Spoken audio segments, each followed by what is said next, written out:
All right, A-Team, it's your captain.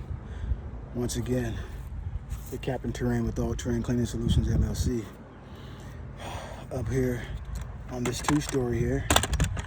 And you see we have this U shape right here. Let me take a look right there. I wanted to just show this right here. So if you see that roof right here, even where the bucket's at, right? What this bucket is, this is all the south-facing plane. This is the east-facing plane where you can see the hose at.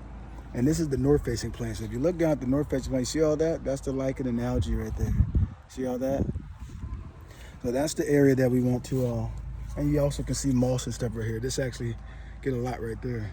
On the other side over there in the front of this property here, it's heavy moss and algae because, look down in there. So what I do here is heavy moss for the simple fact that it doesn't get as much sunlight. And that's a breeding ground, or a breeding area, should I say, the perfect scenario where moss and algae and just basically moisture could sit. And with moisture and the microorganisms like, dirt and fungi and all those organics, they like to build right there. It's like kind of little oases where they can thrive. So if you have this on your roof, or if I'm ever out and you call us to do a gutter clean and I report and give you an inspection, and this is as a courtesy, let you know what's what it looks like up there.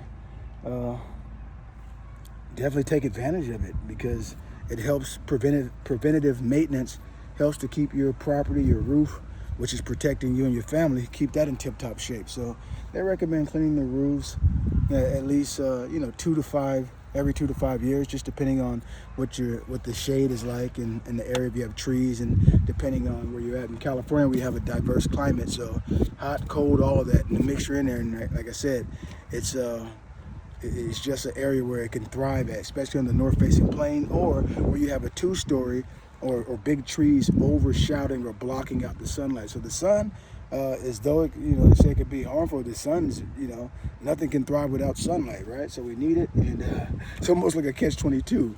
But anyhow, I just thought I would share that with you. You guys have a blessed day, and we'll catch you on the next one. Allterrain.com for the Supreme Clean. If you're in the Sacramento region, make that phone number ring. Bye for now.